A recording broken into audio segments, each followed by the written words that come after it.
Hello there, this is 8-Bit Joystick, and a user by the name of Starfree had a question regarding my review of the RetroUSB AVS and thought that there was Shimmer.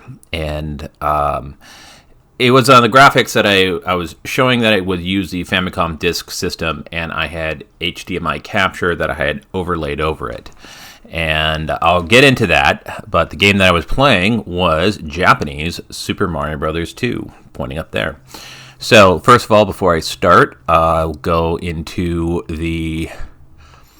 so I have my retro USB plugged into my Elgato capture device, and I'm using NTSC. The pixel ratio is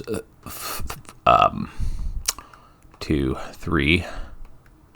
I believe it is 3 from the beginning. 1, 2, 3. So that should be as close to NTSC as possible. And vertical border I have off. Scan lines, normally I leave them on, but for the purpose of this, I'll have off. Left border show, that gets rid of the left-headed border that is specifically noticeable in Super Mario Bros. 3. Expert sprites I will have off. That's as close to the NES as possible, or as it does. And I'll go for the instead of original, let's go for the FCEXU palette, and interpolation I will leave as off. So, starting up, and I'm running my retro or my EverDrive N8 Fami, or actually this is my regular EverDrive N8. Both work great. And let's go for Famicom Disk System and Super Mario Bros. 2 FDS. As you know, I have this on the real Famicom Disk System. For convenience sake, since we were talking about how it rendered, I'll go with the EverDrive.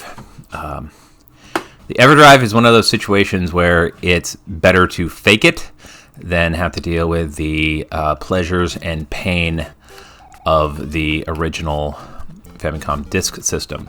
So this is the Retro USB AVS outputs 720p. I adjusted my capture device, so I'm actually capturing this at native 720p and outputting it to it. And I'm not going to be doing any kind of post-processing in After Effects. And I didn't actually bother to change the gamut. Sometimes I change the gamma in because sometimes my capture looks better, looks a little different. So we'll have to change the gamma to try and tweak it to be as close as possible. That's more just the color saturation and stuff. So here, this is the 720p output coming directly, I didn't get down there, out of the Retro USB AVS. And if you notice, I look a little pixelated. It's because I normally record in 1080p, but for this, it's 720p. So I do have a little graphics overlay for my video thing and the box. I could move that around. So on the overlay in my review, what I did is I had the captured footage and I scaled it in After Effects and overlaid, and I did not do an integer scale. So Starfree, the commenter, is correct in it saying, hey, look at those pixels, they're not square. And yeah, you're right, because I captured at 1080p, and then I added these pretty quickly, so I didn't even bother doing a real integer scale. So yeah, but I was showing that was what the purpose of that was, to show that's how good you're doing HDMI capture, and I thought the HDMI capture looked a lot better than just doing a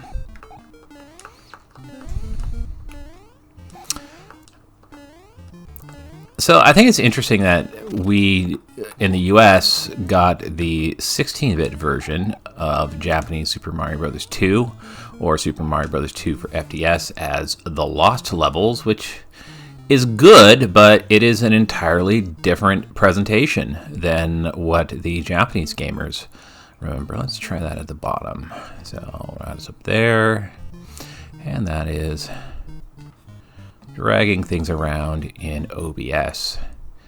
So, good news is on my YouTube channel is I recently got fully monetized. I think I've made a total of $4.80. I think I might have hit the $5, but hopefully, oh shoot. Hopefully it's the same amount of ads as you were noticing before. If you've noticed more ads, let me know and I'll actually dial it down. The real big advantage of monetization is I sort of think that the YouTube, they say this isn't the true, but I worry, sometimes to worry about this, that if you're in the YouTube Partner Program, the algorithm is more forgiving to your videos, and I hope that is the case. Actually, I hope it's not the case. I want small creators to be able to do good and get ahead, but initially when a YouTube video airs or starts, watching it early is incredibly important because the YouTube algorithm tests it and sees how it performs. And depending on how it performs, they decide how often they want to give you exposure and show. Oh, as you can see, I am not. Maybe I should pay attention to the game.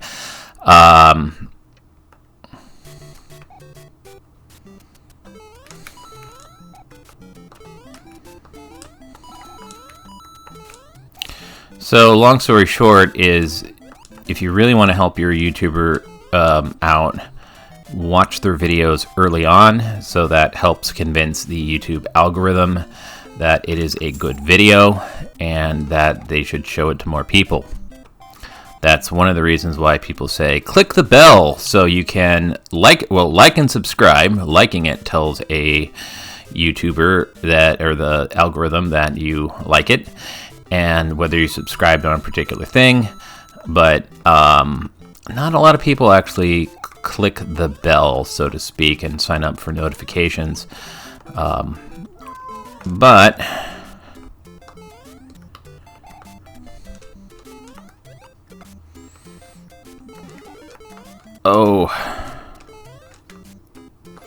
so I'm watching it on my little capture monitor, and it's definitely looks nice and crisp. And it's displaying the video capture also looks nice and crisp. And so you should be getting, and I didn't jump at the right time, a nice one-to-one output. A little bit of black on little black bars on the very bottom, but this is as close as you can possibly get out of a RetroUSB AVS. And there's nice 1 pixel on Mario's hat. Let's see, I want to hit the right side, so hopefully it'll go to the left. Oh no, not in this game.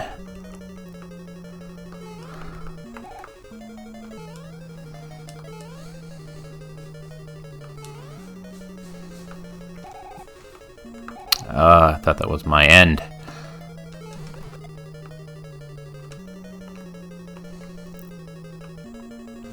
So another comment that I sort of wanted to talk about is on my Mew Mini Plus review, someone's asked, how hard is it to rip your own cartridges? Because I want to be legal. And honestly, I stated I've never actually ripped my own cartridges. There are cartridges that I do own. I collect both original cartridges, and I also have pretty much the full ROM set for the systems that I care about. And legally speaking, Nintendo doesn't care whether you rip your cartridges or not. They disapprove of any emulation of Nintendo systems that they didn't personally do. So Nintendo dislikes emulation unless when they do it, which is a bit hypocritical. But I always say that used video games in the U.S. fall under the principle of U.S. law of the first sale doctrine, which means of a copyrighted work, the copyright holder gets to profit from the first sale of it. So in the 90s, used CD stores were a thing, and I believe it actually went all the way up to the Supreme Court that the Recording Artists Industry of America, the RIAA, the anti-Napster people, thought that used record stores were going to be putting the music industry out of business. So it's fascinating that the older that I get, there's all these things that are going to put the music industry. I guess I'm old enough to actually call it the records industry. But initially, cassette tapes, being able to record off the radio, was going to put the music industry out of business. Then it was going to be dual deck cassette tapes was going to put the recording industry out of business. Then to be able to copy one cassette tape to another. And then finally used CD sales stores were going to put the recording industry out of business. And then finally Napster and music sharing. But some musicians, such as David Grohl, actually thought that it likely opens up the the exposure to,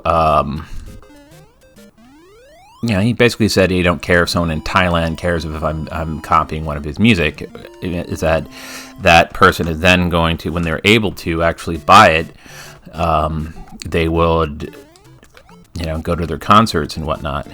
And historically, a lot of music industry, the artist gets very low amount of money from record sales, or in this case, even less for streaming. And I didn't hit B. So as this comes back to Nintendo made a heck of a lot of money off selling floppy disks and cartridges, and on the initial sale. And if there's a legit manufactured cartridge being sold at your local game store, by the way, there was a little the third shell is sort of flickering. That's the sprite limit, I believe. So Nintendo doesn't make money off used game sales. And that's one of the impetus why a lot of modern games has a focus of having stuff on DLC, because, you bought it used, you're not getting the entire experience. I guess you should buy this DLC stuff so that even to try and make your used copy whole. So Nintendo is not selling a legal copy of this game. So you... okay, I'll retry. I'll continue. So you can subscribe to the Nintendo Switch online service, and they will rent access to this, and you are renting access to it. An emulated version, by the way. But you're not actually buying a physical copy. I think that companies like RetroBit and Limited Run are pretty cool. My cat is jumping right in front of my camera right when I was trying to make a jump, or between me and the screen. So I like the fact that there are some companies that are releasing new cartridges in 2024. And I think that is cool. So I think that the solution to piracy is making good options for consumers. That if you make a reasonable offering, that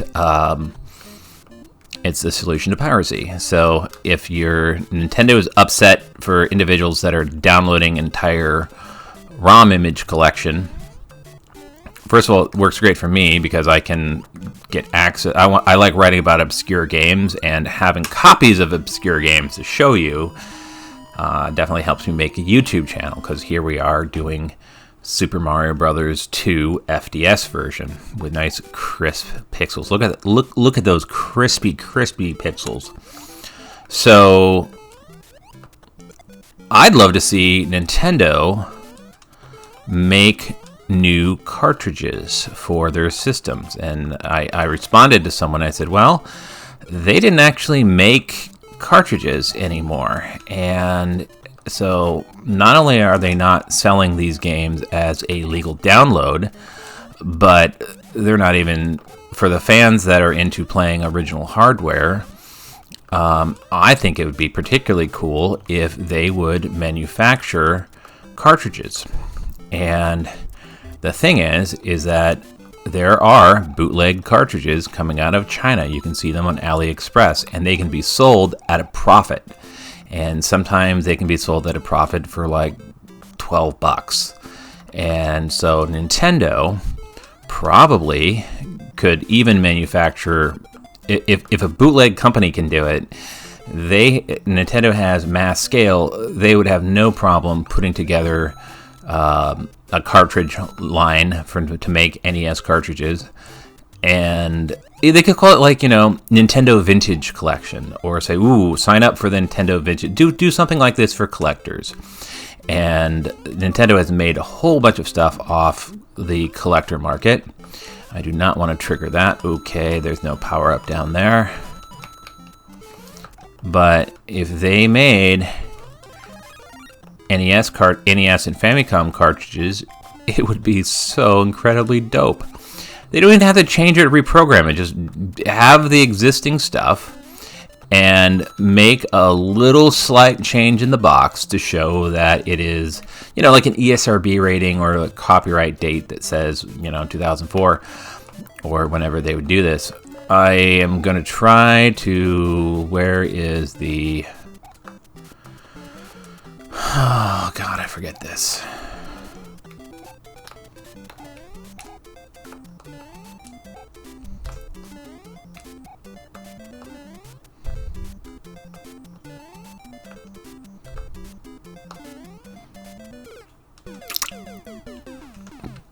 Howard Phillips. I took a leap of faith, and I was punished by playing Super Mario Brothers 2.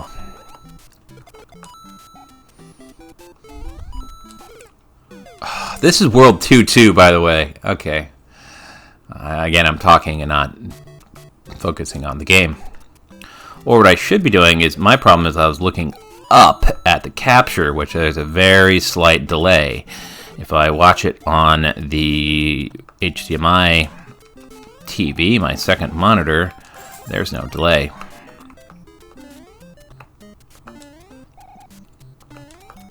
So, long story short, I want Nintendo to... They need the real solution to piracy is to make good things for their fans. And there's a huge... Nintendo has new fans, but they also have older fans. I'm 45, and there are fans in their 40s, fans in their 50s, and fans in their 60s. And we remember the 8-bit era. That's the reason, and the 8 and 16-bit era. And it would be great if they would release cartridges again. I personally think that the RetroUSB AVS is a great product, and I wish that Nintendo made it. I wish that, I mean, how cool would it be, I'm sure the Retro USB people, if Nintendo offered them, so you can, the patents on the Famicom and the NES have expired. So third-party companies can make clone systems, and it's not piracy because they're making a compatible system, and the particular patents on how the NES hardware has expired. So 8 and 16-bit systems are legal. Clone systems, by the way. So it would be cool if Nintendo made their own FPGA consoles and line of retro cartridges that would go with them. Oh man, if Nintendo made a, went the analog route and made a FPGA-based Super Nintendo that also played original cartridges and had crisp HDMI output, instantly, I would sign up instantly. So, this is a Liquid Death Dead Billionaire brand flavor, which is iced tea and lemonade. They'd previously called it Armless Palmer, and they got a legal nastygram from the estate of Arnold Palmer, so they renamed it Dead Billionaire. And I should have pressed B.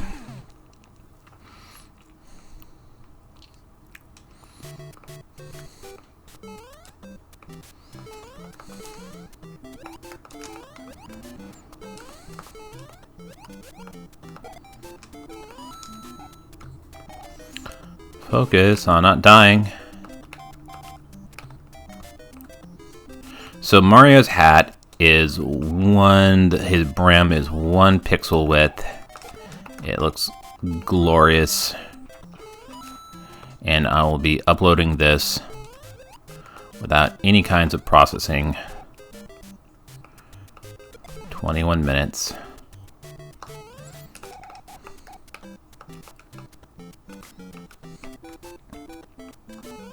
There's no, and I'm using a Hyperkin NES compatible wired controller, which I like the little buttons in the back.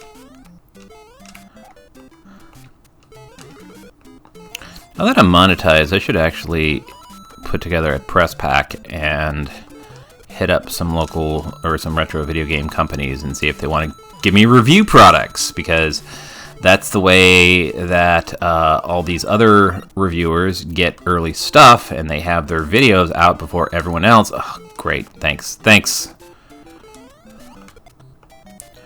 I'm being okay.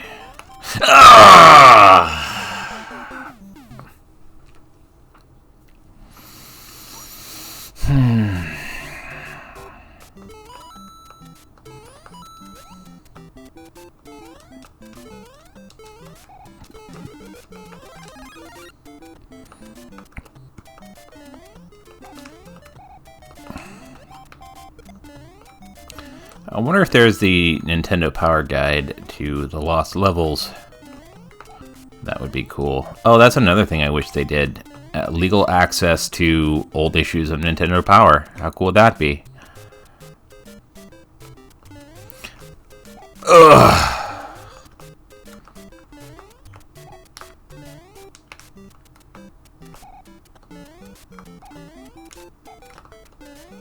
Why can't I do this?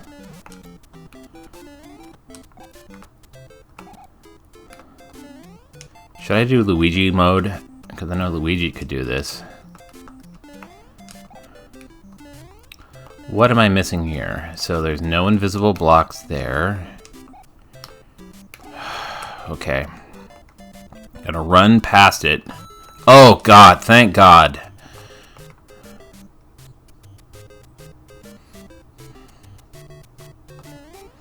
For the love of Miyamoto.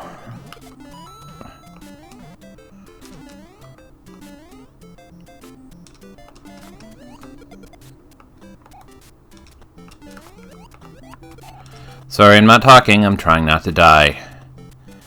But see those nice happy clouds with the pixels?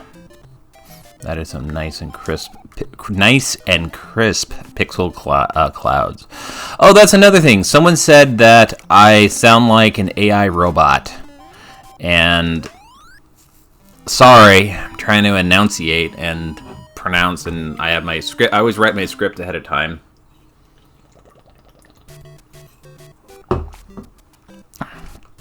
Except for now, this isn't scripted. This is just me playing a game and talking. But I often wonder if another YouTube technique is you write bullet scripts.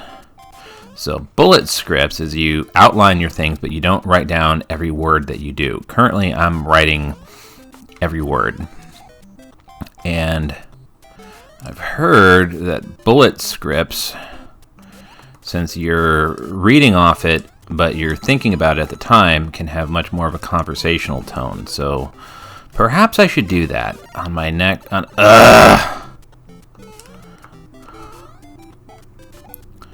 Yeah.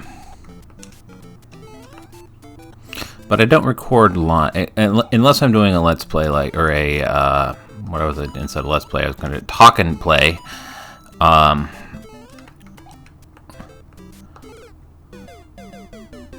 Thanks, Miyamoto.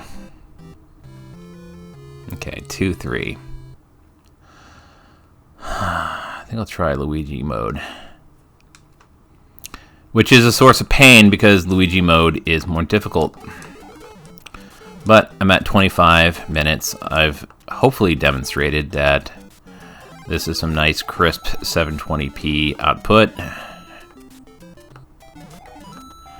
So the reason why perhaps on that level Luigi would be better is he jumps higher, but he is more floaty. Fart.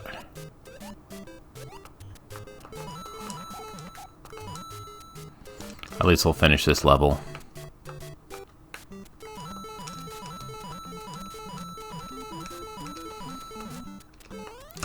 So everyone's talking about the Yuzu emulator and the fact that Switch emulation is, you know, honestly, yeah, if you're Nintendo is concerned that if a system is pirated in its lifespan while you're still selling original cartridges, then it cuts into potential sales. But then we have the exact opposite with classic systems where they're not even bother selling classic cartridges again. By the way, Nintendo Hanafuda cards. I have a set of Nintendo Hanafuda cards, and they're great. I don't even know how to play Hanafuda, but it is Nintendo is one of those companies that's like Disney. They make billions off their legacy and nostalgia. So my solution is that they should actually make cartridges again and make cartridge compatible systems. Would be a no-brainer, the way that Nintendo could make money off their old games. Oh, I didn't have the speed, and my cat is meowing at me. Alright, so this is Jake of 8-Bit Joystick. I hope you've enjoyed this. So this is nice, crisp 720p output out of my RetroUSB AVS. Alright, have a good one. So I'm hopefully going to be getting the Analog Pocket cartridge adapters this week, hopefully tomorrow. And I'll make a video on that. And then I have a video coming up about my trials and tribulations of restoring a Game Boy. And then the SideQuest Expo is this weekend. So I look forward to going to that and buying a whole bunch of retro video games there. So my cat is currently meowing at me. I think he wants to go outside, but I already took him outside. And ooh, or perhaps he's hungry. Anyway, I have a hungry kitty.